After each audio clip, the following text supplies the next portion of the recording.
Hi friends, ఇక్కడ నా చేతిలో ఉన్నటువంటి ఈ పత్రాన్ని చూడండి. ఇందిరమ్మ ఇండ్లకి సంబంధించినటువంటి మంజూరు పత్రం ఇది. అసలు ఈ పత్రాలు ఎక్కడ పంపిణీ చేస్తున్నారు, ఎవరిస్తున్నారు, ఏ నియోజకవర్గంలో ఈ యొక్క పంపిణీ కార్యక్రమం అనేది జరిగింది, ఈ పత్రాల్లో అసలు ఏమి రాస్తుంది, ఈ పత్రం తీసుకున్నటువంటి వారికి ఇల్లు వచ్చినట్టేనా లేదా ఇంకేమైనా ప్రాసెస్ ఉందా అనే పూర్తి వివరాలతో నేను మీకు ఈ వీడియో అనేది అందించడం జరుగుతుంది. వీడియోని మీరు ఎక్కడా కూడా స్కిప్ చేయకుండా చివరి వరకు కంటిన్యూ చేయండి.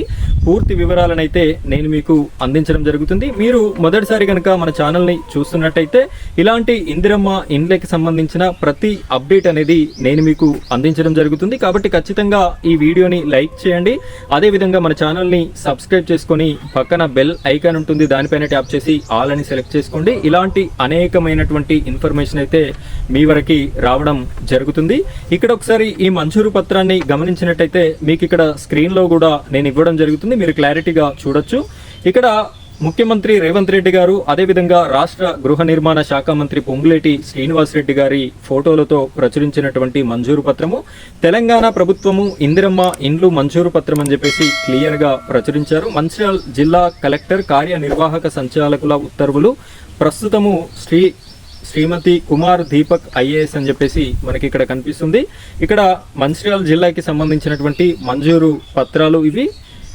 ఉత్తర్వుల నెంబర్ 1321/MNCL/ఇందిరమ్మ ఇండ్లు 2025/9 ఇందిరమ్మ ఇండ్లు 2025 తేదీ 2/6/2025. విషయం ఇందిరమ్మ ఇండ్లు గృహ మంజూరు ఉత్తర్వులు అని చెప్పేసి మనకి కనిపిస్తుంది. ఈ యొక్క మంజూరు పత్రం అనేది నిన్నటి రోజున ఇవ్వాల్సినటువంటి మంజూరు పత్రం అయితే నిన్న మాత్రం ఈ పంపిణీ కార్యక్రమం జరగలేదు. ఈ రోజు ఈ యొక్క కాన్స్టిట్యున్సీలో మంజూరు పత్రాల పంపిణీ అయితే జరుగుతుంది. ఇక్కడ ఉత్తర్వులు ఒకసారి చూసుకున్నట్టయితే దొంతుల శ్రీలేఖ, భర్త పేరు ఆర్ తండ్రి పేరు రమేష్, నివాసము అంగరాజ్పల్లె గ్రామము, చెన్నూరు మండలము అని చెప్పేసి మనకి కనిపిస్తుంది. ఇక్కడ చెన్నూరు మండలం అంటే ఎమ్మెల్యే వివేక్ వెంకటస్వామి గారు అయితే ఎమ్మెల్యేగా ఉన్నారు, కాంగ్రెస్ ఎమ్మెల్యే.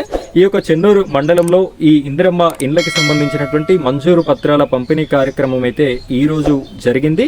మనకు తెలిసినటువంటి వారికి వారు లబ్ధిదారుడిగా ఉన్నారు, వారికి వచ్చినటువంటి మంజూరు పత్రాన్ని నేను మీకోసం తీసుకొని ఈ వీడియో అయితే చేయడం జరుగుతుంది. ఈ వీడియో మీకు కూడా ఉపయోగపడుతుంది అనే ఉద్దేశంతో చేయడం జరుగుతుంది.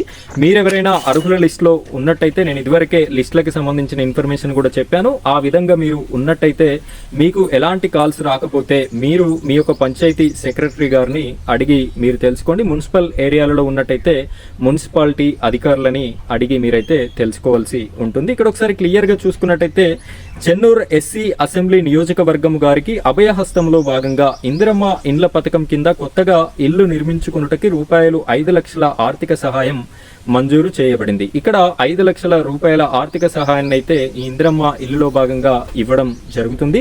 ఈ మంజూరు ఉత్తర్వులు అందిన 45 రోజులలోపు ఇంటి నిర్మాణమును పనిని మొదలుపెట్టి సంవత్సరంలోపు ఇంటిని పూర్తి చేసుకునవలను. ఈ పత్రం ఎవరైతే తీసుకున్నటువంటి వారు ఈ 45 రోజులలోపు ఈ యొక్క ఇంటి నిర్మాణాలని చేపట్టాలి అని చెప్పేసి చెప్తున్నారు. ఇంటి నిర్మాణము 400 చదరపు అడుగుల విస్తీర్ణము తగ్గకుండా 600కి పెరగకుండా ఆర్సీసీ స్లాబ్తో నిర్మించుకోవాలి అని చెప్పేసి కూడా చెప్పడం అయితే జరుగుతుంది. 2 గదులతో పాటు వంటగది ఉండాలి, మరుగుదొడ్డి తప్పనిసరిగా నిర్మించాలి అని చెప్పేసి చెప్తున్నారు. తదుపరి లబ్ధిదారుడు అనర్హతగా తేలిన, నిబంధనలకు విరుద్ధంగా ఇల్లు నిర్మించినట్టు తేలిన ఇంటి మంజూరుని రద్దు చేస్తూ అప్పటి వరకు చెల్లించిన బిల్లుల మొత్తము RR చట్టము ప్రకారం తిరిగి వసూలు చేయబడును అని చెప్పేసి కూడా మనకైతే కనిపిస్తుంది. ఇంటి నిర్మాణములకు మంజూరైన 5 లక్షలకి క్రింద చూపబడిన నిర్మాణ దశలలో లబ్ధిదారునికి బిల్లులు చెల్లింపు చేయబడును. మొదటి బిల్ అనేది బేస్మెంట్ కంప్లీట్ అయిన తర్వాత వస్తుంది. సెకండ్ బిల్ అయితే గోడలు కంప్లీట్ అయిన తర్వాత వస్తుంది. మూడవ బిల్లు స్లాబ్ కంప్లీట్ అయిన తర్వాత 2 లక్షలు. మొదటి బిల్లు 1,00,000, రెండవ బిల్లు 1,00,000, మూడవ బిల్లు 2 లక్షలు. చివరి బిల్లు మరుగుదొడ్డి ప్లాస్టరింగ్ తలుపులు అమర్చిన తర్వాత వస్తుంది. ₹1,00,000 అయితే రావడం జరుగుతుంది. ఇక్కడ జిల్లా కలెక్టర్ మంచిర్యాల నుండి అయితే ఈ యొక్క మంజూరు పత్రం రిలీజ్ కావడం జరిగింది. వారికి ఎమ్మెల్యే గారు, కలెక్టర్ గారు ఆధ్వర్యంలో ఈ యొక్క మంజూరు పత్రాలను అయితే పంపిణీ కార్యక్రమం జరిగింది. సో ఈ విధంగా ఇందిరమ్మ ఇండ్లకి సంబంధించినటువంటి అర్హులకి మంజూరు పత్రాలను అయితే పంపిణీ చేయడం జరుగుతుంది. మీరెవరైనా అర్హులుగా ఉన్నట్టయితే మీరు కూడా మీకు వచ్చేటటువంటి అవకాశం ఉంటే మీకు తదితర అధికారులు ఎవరైతే ఉన్నారో సెక్రటరీ కానివ్వండి, ఎంపీడీఓ కానివ్వండి, లేదు ఇంకేదైనా మున్సిపల్ వారైతే మున్సిపాలిటీ వాళ్ళు, వీరందరినీ మీరు ఒకసారి ఎంక్వైరీ చేసుకోండి. ఆ లిస్ట్లో కనుక మీకు పేరు ఉన్నట్టయితే మీకు కూడా ఇలాంటి మంజూరు పత్రం అనేది ఇవ్వడం జరుగుతుంది. ఫ్రెండ్స్, ఇది ఇవాల్టి వీడియో. ఇలాంటి యూజ్ఫుల్ ఇన్ఫర్మేషన్ అంతా మీకు ఇదే విధంగా నోటిఫికేషన్ రూపంలో వీడియోస్ రావాలి అంటే మన ఛానల్ని సబ్స్క్రైబ్ చేసుకోండి. పక్కన బెల్ ఐకాన్ ఉంటుంది, దానిపైన ట్యాప్ చేసి ఆల్ అని సెలెక్ట్ చేసుకోండి. Thank you friends, thank you very much.